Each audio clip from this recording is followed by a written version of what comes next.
Okay, well, welcome everyone to the Wharton Esherick Museum's virtual space. I'm Emily Zilber. I'm the Director of Curatorial Affairs and Strategic Partnerships. I'm so excited for you to join us today for today's Creatives on Esherick with Katie Hudnall. First, I want to mention a few upcoming virtual and in-person programs that are happening at the museum. Katie's with us today in part because she is a prize winner in our current in-person and virtual exhibition, Home is Self, the 28th annual juried woodworking competition. I hope you'll check out her work at WEM if you can on site, and also check out the work of everyone who was juried into the exhibition on our website. We'll make sure that there are links to all of these things in the follow-up email, so do not worry about trying to write them down. We also have a really lovely catalog for that project that can be downloaded for free or purchased as a hard copy through our website. On August 4th, we'll have another Creatives on Esherick with Ginny Blanchard, the first place winner in that exhibition. But before that, for our next spotlight talk, join us on July 26th at noon. In keeping with our juried exhibition's focus on self-portraits, we'll be looking more closely at Esherick's 1919 self-portrait in the studio, asking some questions about what was going on in Esherick's life when he created it, and looking at how it gives us insight into the early years of his artistic path. That should be a really fun program. You can find out information about our upcoming virtual talks and recordings of past programs, including this one on our website. I'm so pleased to welcome Katie Hudnall to WEM's virtual space today. Katie's represented in the 28th annual juried exhibition by CHAIRchair, which she calls, and I'm going to quote her here, a piece about self-reflection. On its surface, the movement of the tiny chair coming out of the drawer in the full-scale one is silly and sweet, but I was thinking about what it meant to spend time with myself alone, which is something I think we've all thought about in various ways over the course of the last couple of years.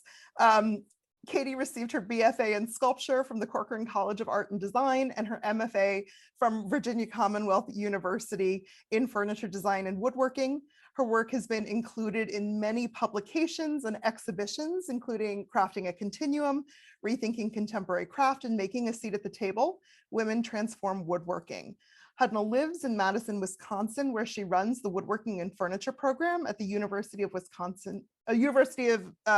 Madison. When she's not teaching, she spends her time, I love this, making tools for problems both real and imagined. She's doing so right now from Philadelphia as the visual documentarian for the ITE residency at the Center for Art and Wood. So hopefully some of our local friends will be able to see her during that program. Without further ado, I'd like to welcome Katie to WEM. Thank you so much for being here with us. Oh, it's so exciting. It's great to see you and great to see all the faces on the screen and to be part of this exhibition. It's a really wonderful one. Well, so I know Katie has some images that she'd like to share with us today. So if you want to pull those up, we can get started with a big congratulations on winning a prize in this year's exhibition. We're so thrilled to have you as a part of it. We're so thrilled to have the piece in our visitor center, which has been delighting our visitors left and right. Everyone has really enjoyed getting a chance to spend time with it there. There's a lot of oohs and ahs. I've got Julie Siglin, our executive director, is here. Julie will also be in the chat to answer questions. And I'm also just realizing I neglected to ask folks who haven't to mute themselves. So we'll do that little bit of housekeeping before Katie, maybe you can give us an overview of CHAIRchair, the work in the exhibition, and your thinking in making it. Sure. Let me just go ahead. So we pre-named this a little bit. So I'm just going to preface what everyone's seeing. They're seeing my screen, and this is a PowerPoint presentation that I put together sort of quickly for images for you guys to sort of like illustrate some of the things that we're thinking about, that I'm thinking about, and also as a reminder. So if you see like question 1 and it says something strange like CHAIRchair, that's just me remembering sort of what that first question was. So this is the piece that's in this wonderful exhibition, and the exhibition Home is Self is about self-portraiture, and this piece I made sort of relatively recently, actually pre-pandemic, though though it sort of feels like it makes sense in a pandemic world. But actually, I made it in the first year of being sober. And so I made it as a prompt. My students were all building chairs. I was living in Indianapolis, and my students were all building chairs. And they said, when was the last time you made a chair? And I had to admit to them that I had actually never designed and built a chair for myself. I had built them in cabinet shops for bosses, but I'd never designed one myself. So they challenged me to make a piece. And this was the result. And I was thinking about a school desk. That's sort of where that form comes from and that sidearm comes from. But then I was sort of thinking about the way that a chair, an empty chair in particular in photography, usually indicates the presence of an alert human, right? It's like a space where someone is about to be or has been, or it's a suggestion of someone missing. And it has this sort of like psychological connection to a single human, right? And I was thinking about that, and thinking about making this chair form, and it sort of made sense to me to make this space in which this tiny chair could sort of like come out and greet you as you were sitting in this larger chair space, so that you would sit down in this chair and open this drawer towards yourself, sort of like almost uncomfortably, like into your body. And then this tiny chair that was empty would come out at you. And it would be like this sort of moment of you sort of thinking about, or in my case, me thinking about who I am, who's sitting in that chair, who I'm making space for and who I want to make space for. And especially at a time in my life when that was sort of beginning to change. And I will admit that I liked doing that and overlapping that with a really hilarious, really sweet, very goofy movement, because I think life is sort of often like that. These things that are like sweet or funny are paired with these things that are hard. And I don't think we make spaces that are nuanced in that way very often. So I wanted to try at least to do that. So I've got a video. Let's see if I can make this thing move forward. There we go. I've got a video of it actually working, so you can see, for those of you who aren't ready there.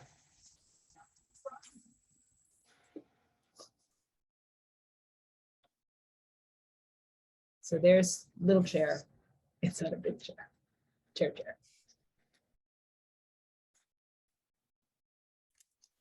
Yeah, so that's what I was thinking about. I'm really struck by that, the sort of twin sides of the coin, right? These things that are both humorous and delightful and really hard and heavy at the same time, and how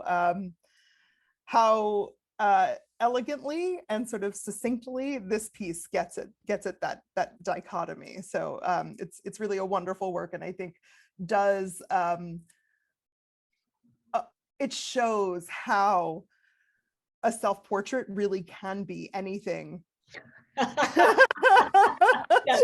Right? We don't need a picture of a body. We don't need a picture of a face. We need this sort of delving into these really like human moments that are both specific to you, but I think also really universal, which is one of the reasons that we've had such a wonderful response to the piece. So thank you for sharing that with us. Absolutely, absolutely. I mean, it was such a great prompt, and seeing everybody's solutions in the show, I'm like, yes, of course that's a self-portrait. It's great. It's really lovely. You can make that really broad, which is pretty fun. Yeah.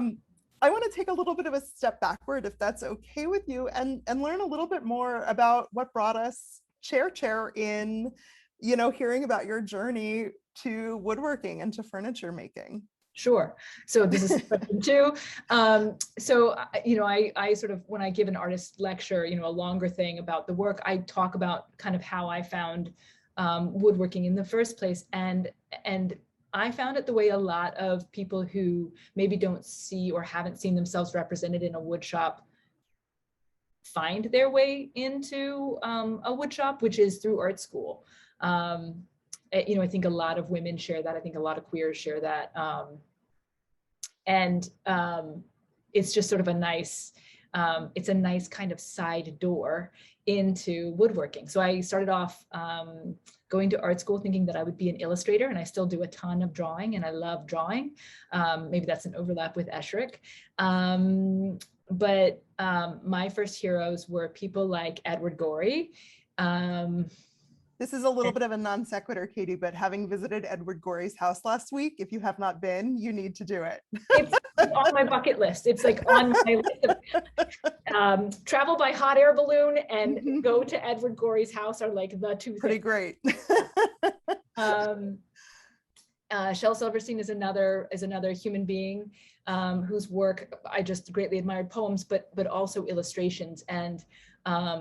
And then, you know, I've collected a lot of people, but I thought I'd show some people that are a little bit later and who maybe really get at like the way that drawings can talk about three-dimensional space. And that's Brodsky and Utkin, who are, they're a pair of Russian architects. They were trained as architects, but they sort of came up at a time when they couldn't build interesting buildings. And in protest, rather than building buildings, they did like gorgeous etchings.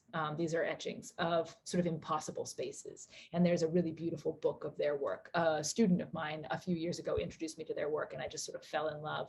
So, you know, each of those people kind of is somebody who they do illustrations.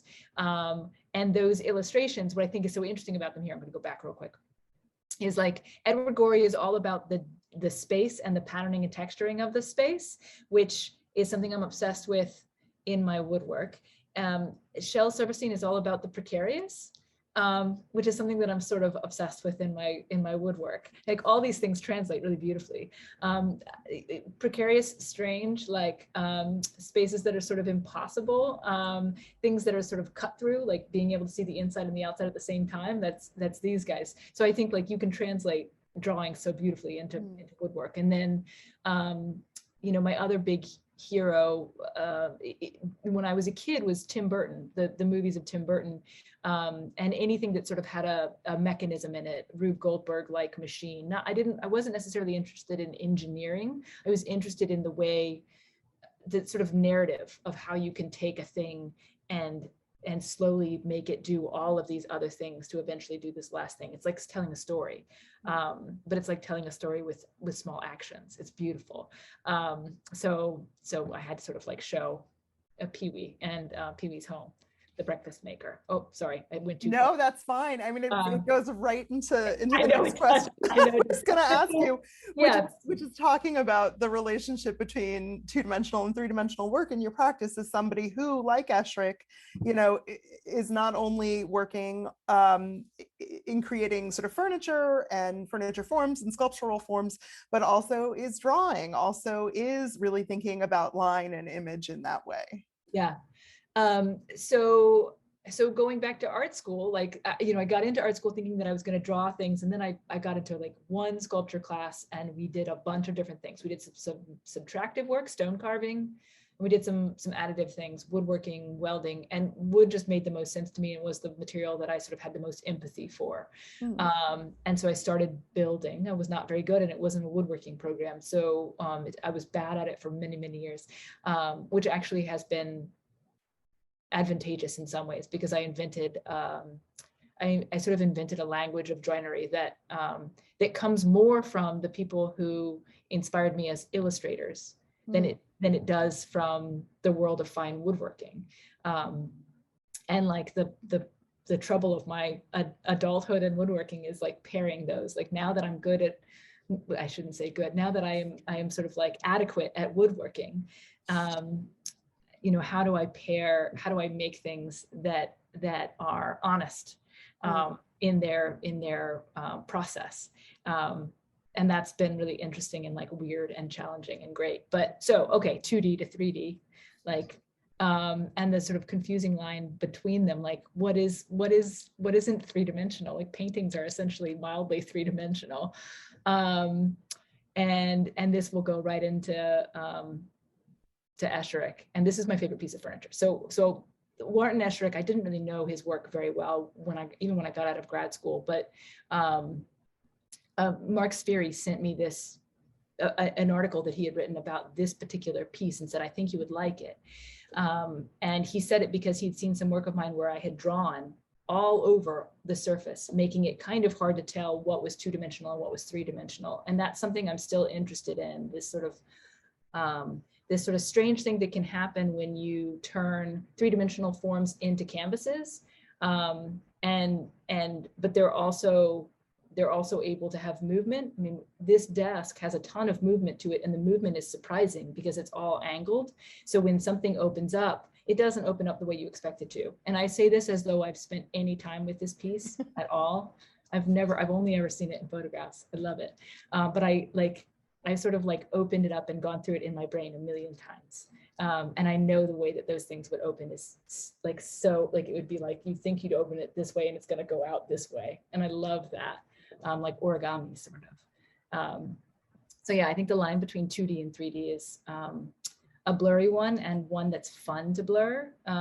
It's a way of allowing people to enter a space that's imaginative, even if it's a real space. So this is a scene from the Cabinet of Dr. Caligari, which is a German expressionist film from 1921.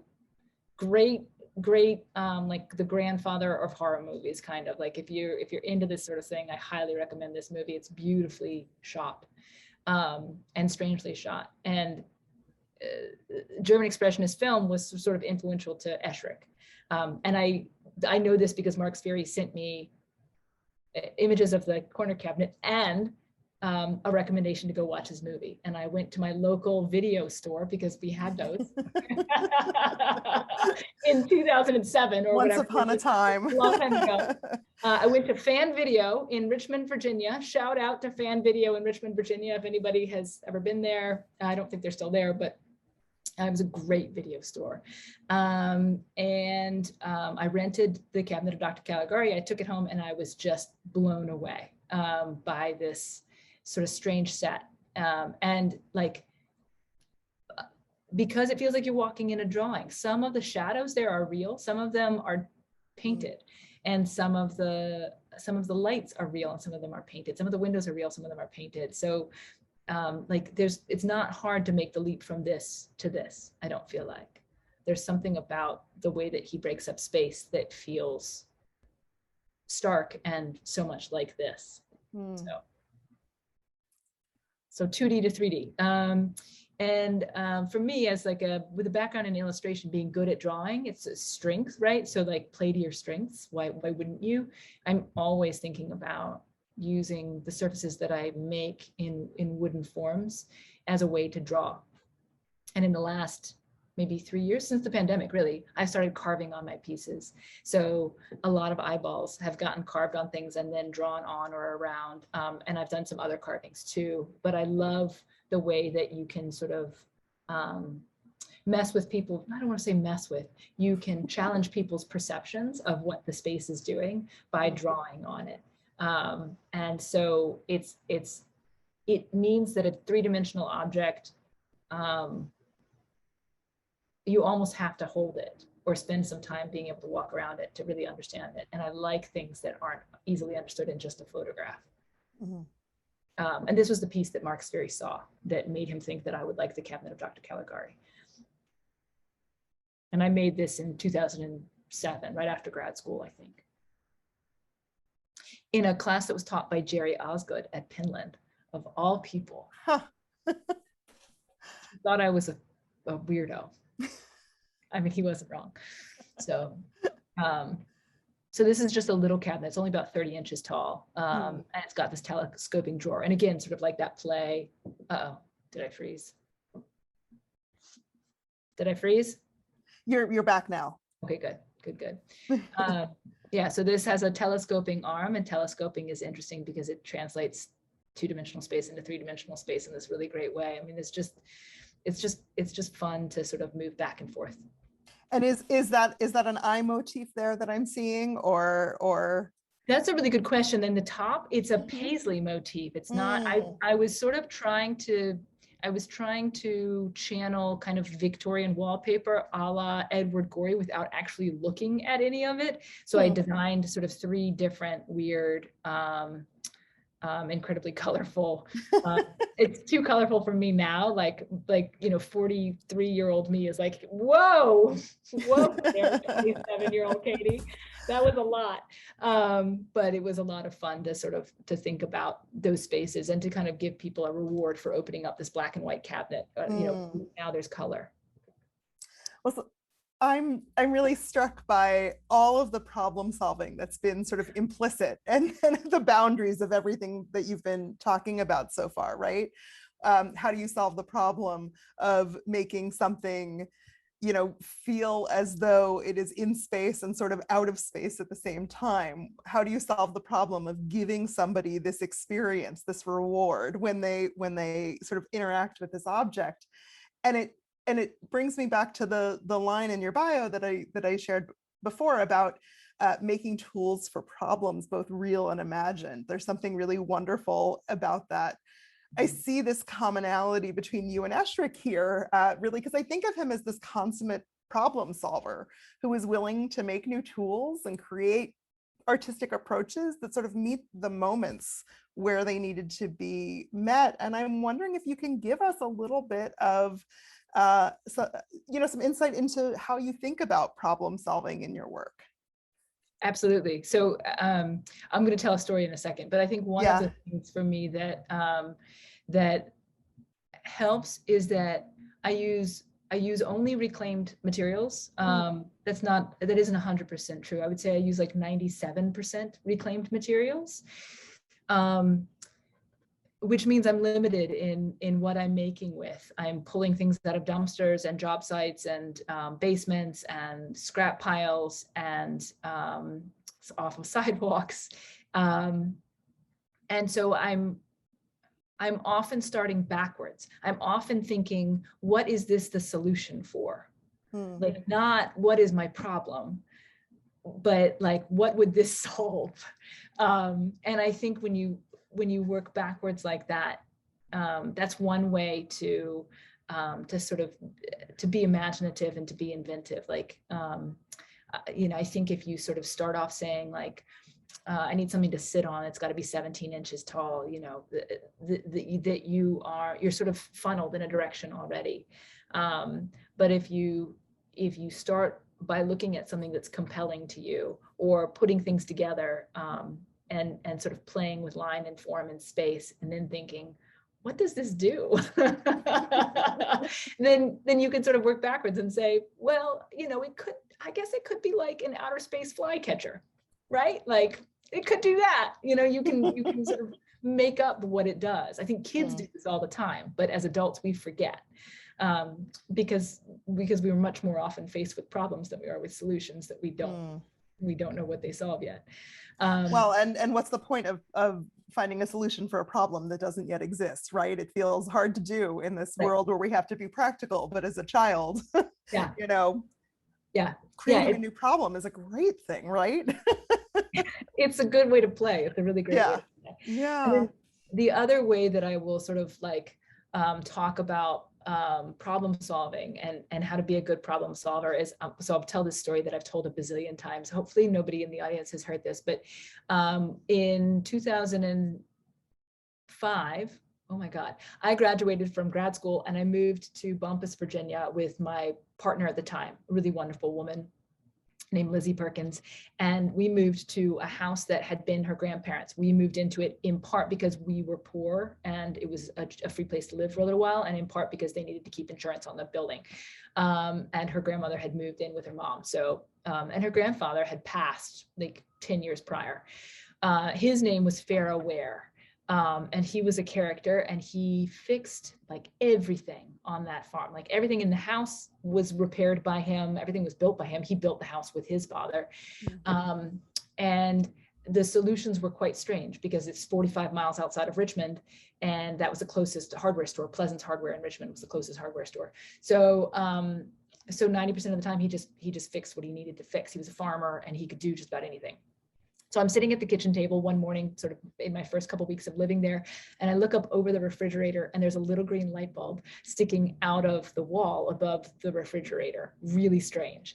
And I said, Lizzie, what's the little green light bulb sticking up out of the wall above the refrigerator. And she said, "You mean the toilet light?" And I said, "Maybe. Is that a little green light bulb sticking out of the wall above the refrigerator?" She said, "Yeah, that's the toilet light." So it turned out that that the toilet runs at the farm. You have to jiggle the handle sometimes. It's fairly frequent that it does this. And Farah was a farmer. He worked full-time in the fields and he worked part-time in the factory.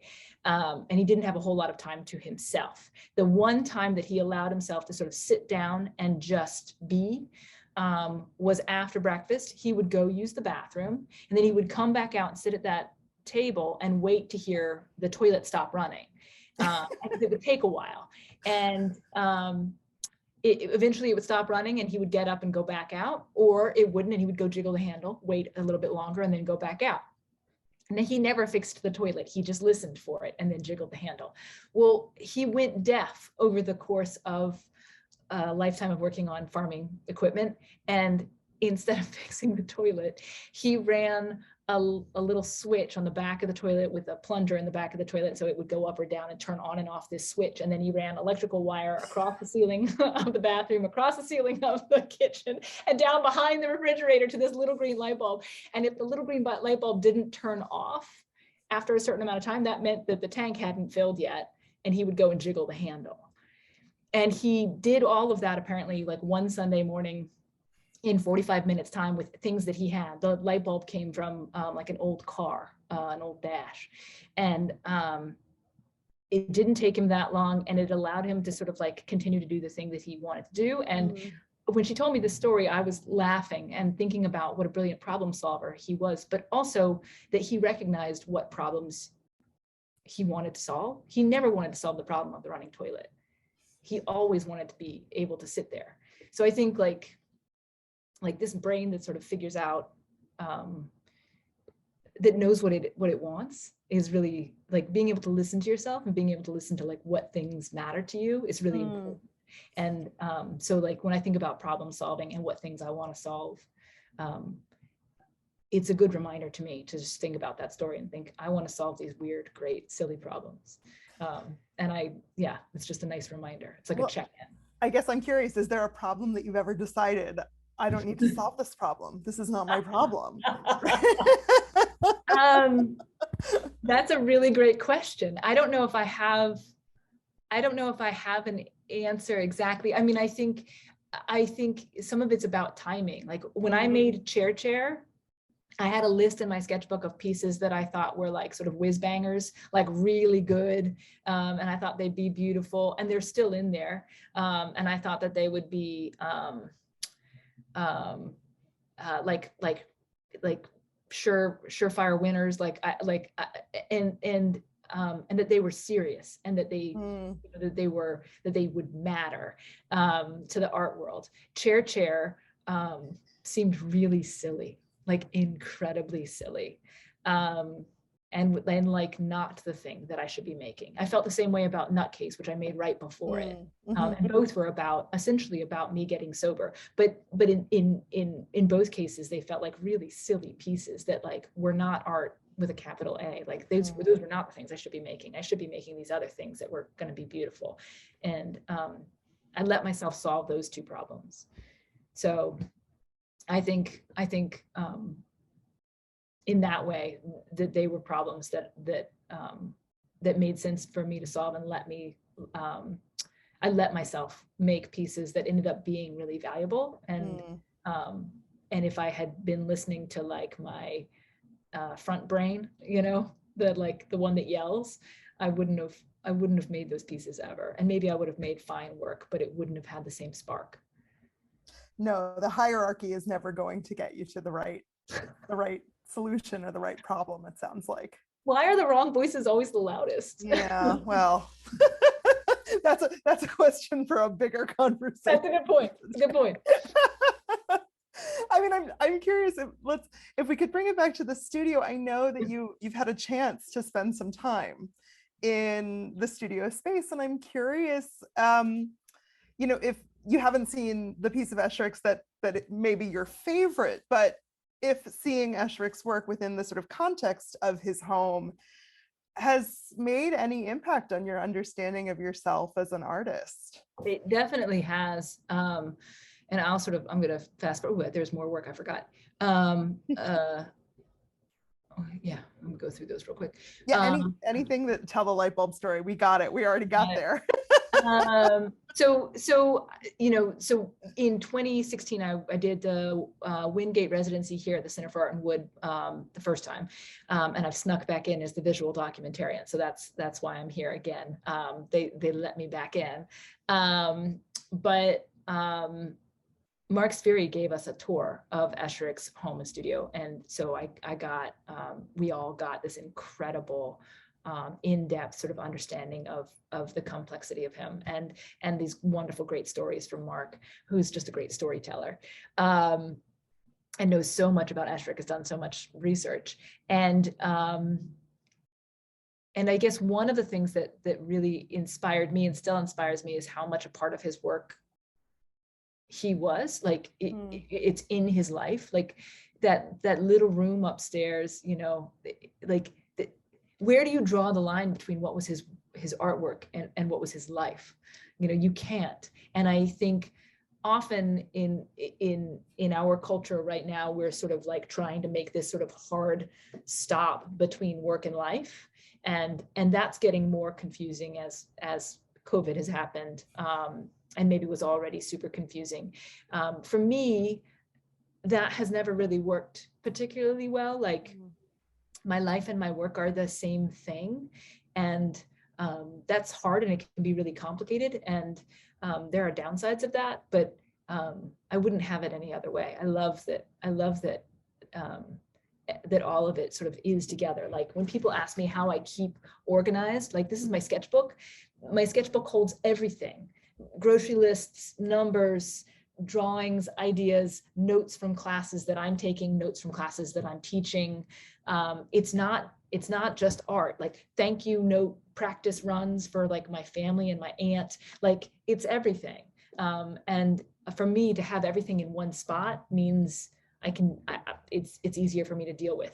And Esherick's life was that way, which I really, really loved. And then the other thing that sort of has been interesting to me is like Esherick and this desk and his life and his work have been in my brain now for the better part of 15 years.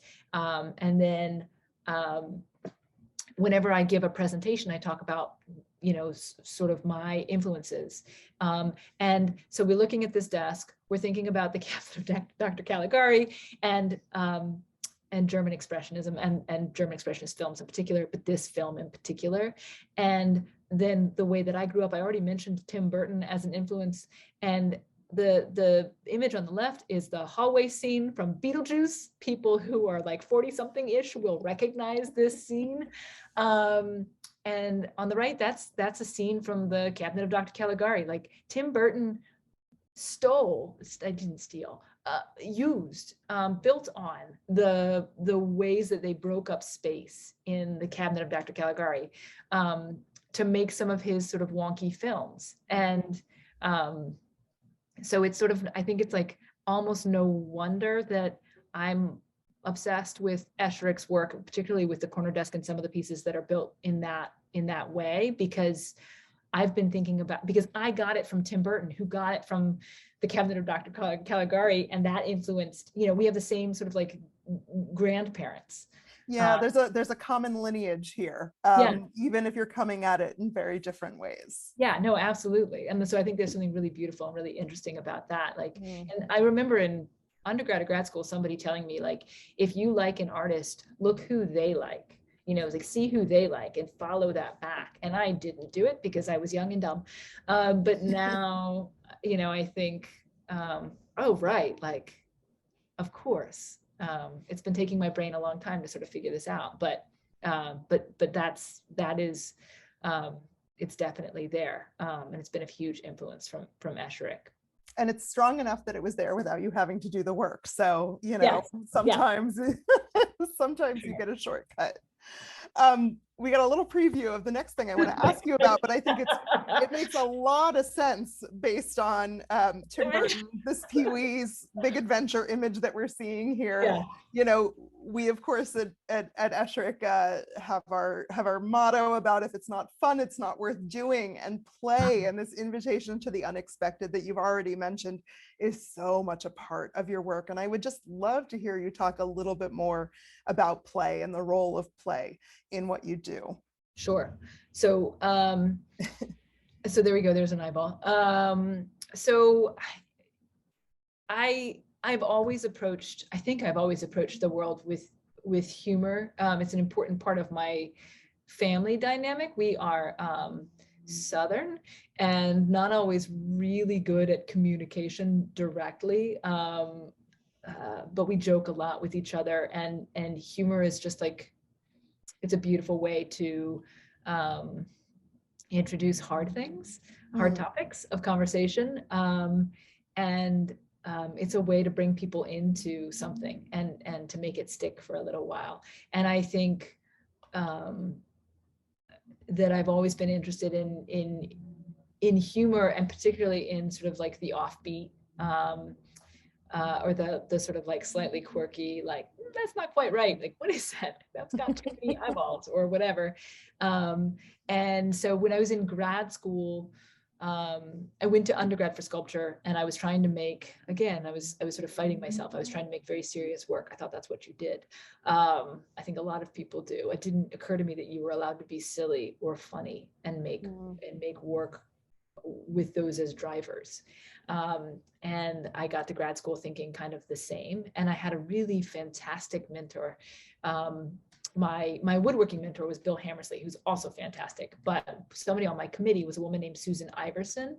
She is retired now, but is a great weaver, and was one of the fibers professors there, and just a fantastic mentor, like somebody who's able to come to people no matter what her work is about and ask them about their work based on what they want, and to be able to kind of see when they're not making work that they're interested in, you know. And some people, I think, struggle with that. They think, you know, I make work about this, and so I can't imagine anybody else doesn't, you know.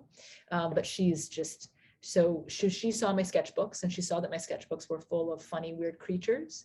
And then she saw the woodworking that I was trying to do, which was like sort of wooden boxes, like I was trying to do sort of like fine woodworking type woodworking. And she said, where are the wonky lines? Like, where's the humor? Like, where are you in these boxes? I mean, they're perfectly fine, they're lovely, but they aren't you. And it was sort of like a light bulb, you know. It was one of those moments, like it occurred to me that I could be silly for the first time with the work. And so I made this piece in response to that question. And this is Pirate Stool. You can dress it up or dress it down, so it's got 3 legs. And I've always loved pirates. So a pirate themed stool sort of made sense to me, especially one that sort of talked about all the things I love about pirates. Partly that they sort of repair themselves with all these like weird things, bits of wood and string, and partly that they have lots of secrets. I mean, pirates are just great. So anyway, I made this piece, and it was an illustration, right? Like I could have just done a drawing of this, and it would have come across. But it was great to make it as an object. Oops. That's okay. But that's sort of where it comes from. And I still like, I mentioned it in maybe the first question or the second question. I still use it in my work, because I don't, I'm prone to joy. Like, I just am sort of like a joyful human being. And so I think my practice is going to be sort of based in that. Like, if I'm in the studio making something and I'm excited about it, like I am singing and clapping my hands and running around and joking and giggling, and that's just going to be in the work. It's just going to be. Well, I not only see that in the work, but in a work like this, right? It's an invitation to others to participate in that joy. Yeah, I hope so. That it is modular, through the fact that there are ways that people can change and engage with it, right? So I see that see that, and then I see it extended in a kind of generous way to the people who see your work, which I think is also very true of Esherick, right? That sort of invitation to come in and like be in be in my joy, be in the pleasure that I get from creating, which is wonderful. And I think, you know, I'm touched by this story that you shared about your mentor, sort of noticing that denial of pleasure and then giving you that space. And I imagine it must have impacted the way that you teach. You know, you're running this program now at the University of Wisconsin-Madison, very well-regarded woodworking and furniture program. You're spending a lot of time not only on your own work, but also helping students develop a sense of who they are as artists, how they fit in a field, but also how they remain true to themselves within the context of a field that may not want them necessarily to look the way that they look at the world. You know, I'm curious about what's generative and challenging about being both an artist and an educator at the same time. It's a really good question. Teaching is demands a lot of your brain. And I think I've been teaching full-time, not just at UW. I taught for 7 years at Heron School of Art and Design, which is a wonderful school in Indianapolis. And I taught for 3 years at Murray State University, which is a wonderful school in Murray, Kentucky. It's taken me 12 years to sort of, I think, be able to sort of balance the two fairly well. It used to be that I would be working with my students in the classroom and I would go home and I'd be carrying, 12 or 15 or 20 or 30 projects, and I would go into my studio and try to make something, and I would be sort of inundated by like ideas for how to help solve problems that they were having in their work. And I found it's taken a long time to sort of develop strategies so that I can kind of, I don't really separate the two. I'm still bad at it. Everything's in one place, always in my brain, but I can track with one or track with the other better than I used to be able to. My students are brilliant. They ask questions that I'm not asking, and they demand,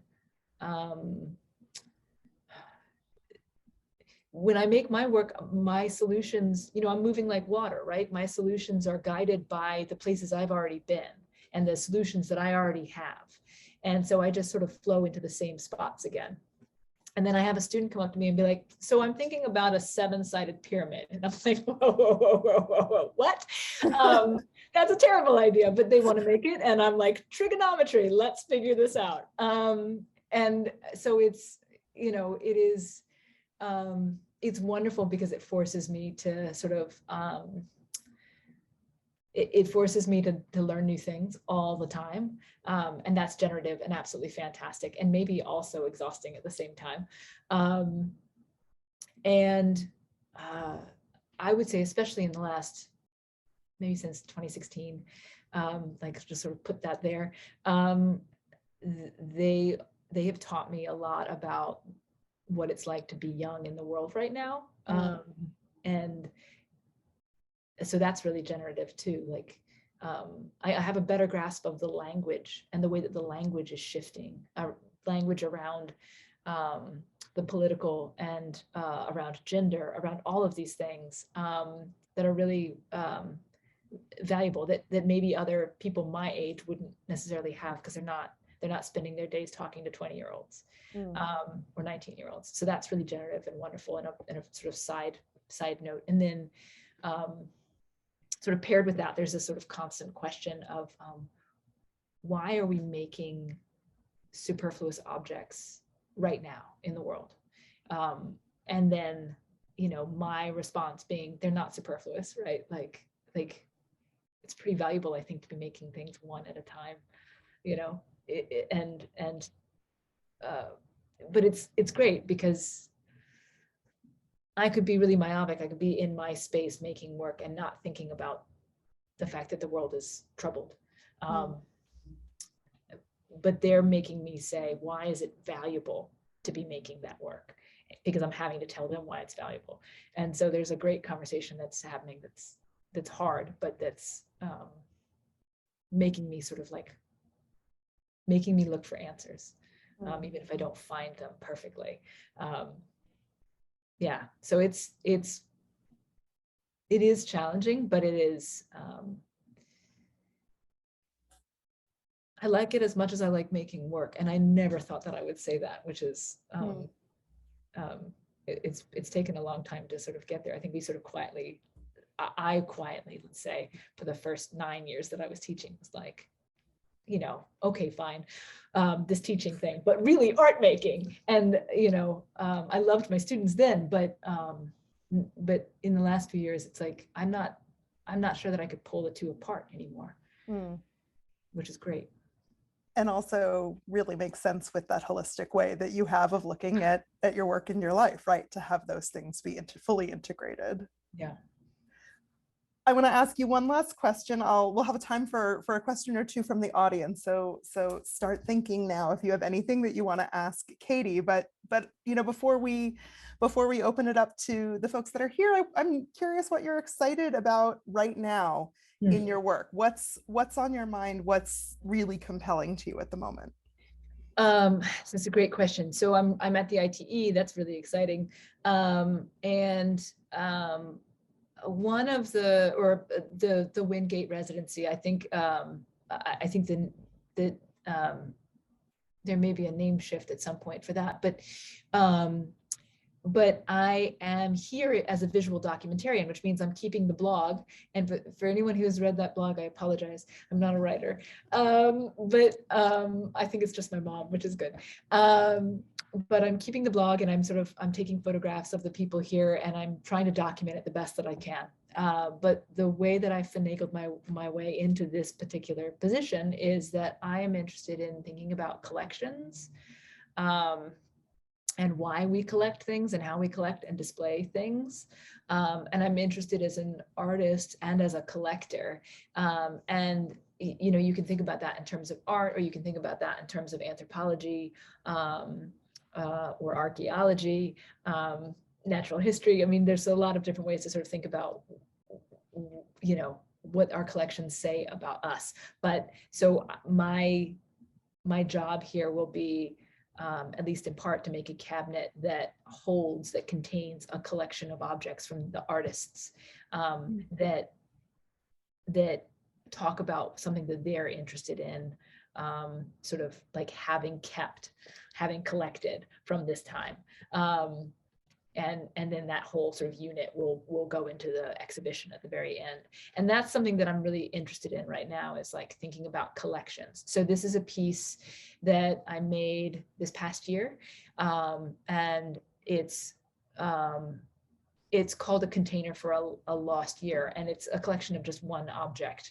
I don't know if you can actually call that a collection, but it holds this branch. It's a sycamore branch that came down in a storm in the fall of 2020. So it was like a single year's growth from one little branch on a sycamore tree. I was thinking about it as sort of being a metaphor for the lost year, the pandemic year, because I, at this point, was imagining that it was just 1 year. But I wanted a way to sort of talk about that, and I wanted a container that helped sort of talk about that. And so this is sort of what I'm interested in, is collections. And then also, like, the base of this is carved. It's stack laminated and carved. It's carved out of redwood, actually, siding. It's very, very old. The siding was on a house. It was put on a house in 1946, but I counted the rings in one of the boards before milling it up. And there were over 300 rings in that sort of 12-inch wide piece of siding, which is wild. So that tree started growing in 1600. So like this piece to me is sort of, you know, the base is 300 years old, like talks about like the history in this expanse that's greater than a lifetime, far greater than a lifetime. And then this branch talks about, you know, like this moment, like most of us, I think, I guess everybody who's aware, right, who has sort of that self-awareness understands a length of a year. So I sort of liked tying them together. But yeah, so I'm thinking about collections, and then I'm thinking about carving and shaping. And I haven't done that. That's another thing that Esherick, I mean, if you look at his work, there were constructed forms, and then there are all these figurative pieces that are highly carved and shaped. And it's not quite a complete different part of the brain, but it almost is. It's sometimes I'm like, oh, carving is much more like drawing. And it is in some ways, but that you can hold it and move it in your hand, and that the back can look totally different than the front. You can't do that in a drawing. And so there's something really exciting to me about starting to shape wood, about starting to do a lot more carving. And again, I started that in the pandemic. I was looking around to see if I have any of my little carvings, but this sort of bellied, three-legged thing, it's about 40, you can see by my hands in there, it's about 40 inches tall. That shape kind of came out of these much smaller shapes that I was carving during the pandemic, because I was stuck without a shop. I took the job at UW, moved all of my stuff into a beautiful new studio in the university, and then it's a state school, so I didn't have access to it because everything state related was shut down. So I had a carving knife and time. And started carving these little three-legged creatures with two heads, one always facing one direction and one always facing the opposite. Because I was thinking about this sort of moment in time where we were stuck, thinking about, you know, either being in a threshold, looking out and looking back in, like a literal space, or a time space where you're looking back at the past and forward at the future. But that I'm translating that sort of carved smaller object that was like almost hand-like into this sort of bigger form. And I want to keep doing this. I love construction. I love being at the table saw for 10 hours a day. I love that, but I really love shaping this material, and like finding that shape slowly I did it all with hand tools, which is wild. If you had told me 5 years ago that you said you're going to be a hand tool person, I'd been like, no way. But it is quiet, and you can sneak up on a form that you didn't expect to find. Maybe subtle, but you know, like there's like these little shifts that you're like, oh, and if I'd been using a grinder, I would have blown past that shape and not found it. So yeah, so this is what I'm excited about. Well, I'm going to speak for myself, but I imagine I speak for everyone here when we say we can't wait to see more of this, to see what you do. And if coming out to spend time with Esherick's carved works or our collections is in any way supportive to that, you know, you have an open invitation to spend some time with us while you're here in Philadelphia. Thank you so much for being so generous with your time and with your thoughts today. We really appreciate it. We're so thrilled that you're a part of the exhibition at WEM. Katie, thank you so much. I'd love to open it up in case anybody we have time for 1 or 2 questions. You can either sort of unmute yourself and ask. We're a small enough group, or feel free to put them in the chat as they come across your brain. Katie, I have a question for you. Will you talk to me? I have read a little bit about Nutcase, the piece that is was a session to the runway, but I'd love to hear you just quick explain to that, because I was so charmed by it for many, many reasons. Sure. So that piece I made right before CHAIRchair, or right after. I sort of get it confused a little bit, but it is essentially like a very strangely shaped briefcase. It's that sail shape that I use over and over again, sort of a square with like a curved belly form, but in this case it can lay out flat, and it holds 178 acorns, because that's a very valuable, useful thing to have. And those acorns I collected on these really long walks. So I am 4.5 years sober. And when I got sober, instead of spending my evenings doing what I had been doing, I started going on these very, very long walks and learning my neighborhood at the time in Indianapolis, where I lived. And I fell in love with my little neighborhood and the tiny shifts that happened throughout the seasons there. And I'm not a voyeur, I swear, but like getting to see like, you know, which lights lit up in which rooms and which houses at night. And I don't know, there was just something really wonderful about suddenly having a better awareness in my life, and that translating into these walks where I suddenly had a better awareness of the sort of microcosm of my neighborhood. And the walks were long, they're 5 miles, usually 5 or 6 miles. And that first summer, the acorn tree, the oaks in my neighborhood went crazy and dropped acorns. And I have always loved acorns. Since I was a little girl, I've thought that they were just fascinating, wonderful objects, each with its own tiny hat. I mean, they're great. And so I let myself collect them, which I hadn't done since I was a kid. I just let myself come home with pockets full of acorns. By the end of acorn season, I had 178 of them. And even though I had a list of very important, like worldly projects to make, that late fall, maybe winter, instead of doing that, I made a case to hold 178 acorns. I didn't plan it this way. I think sometimes your hands are a lot smarter than your brain, or mine are, or maybe not smarter, but they're like 4 steps ahead. They're like 4 moves ahead, and like brain doesn't catch up for a bit. But the way that it's laid out in the case is very much like a grid. And when Mary Savig first saw the piece, she said, "Oh, it's so map-like. It looks like a map of a neighborhood."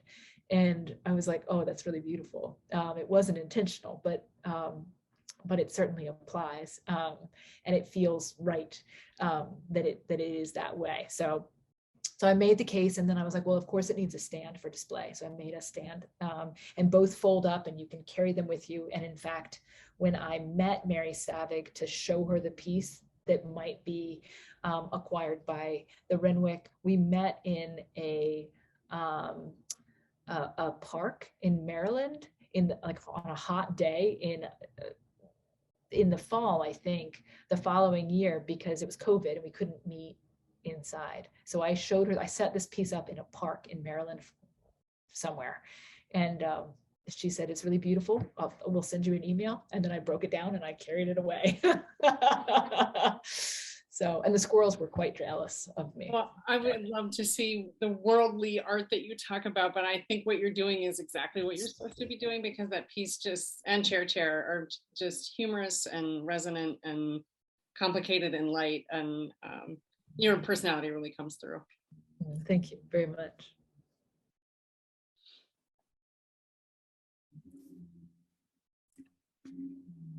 Any other questions for Katie? And if not, we will say thank you to everyone. We'll be sending out a whole flurry of links to some of the things that Katie's talked about in her talk. So we'll continue to sort of let you delve into her work and into some of her inspirations.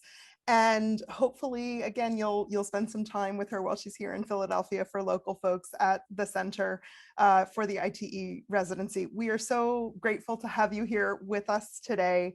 Katie, thank you again. And if folks want to unmute themselves as they head off into their day and say goodbye, that's a lovely little tradition we have here at WEM. Thank you so much for being with us today. Thank you, everybody. Thanks, guys. And if you want to, there are so many great artists doing this residency with me. You should come to the show. August 5th, it opens. Yes. We'll see you there. Yes, August 5th. Thank you. Make sure to put the link for that in the follow-up email as well. Yes, we will. We definitely will. All right, bye. Thank you so much. Thanks, everybody.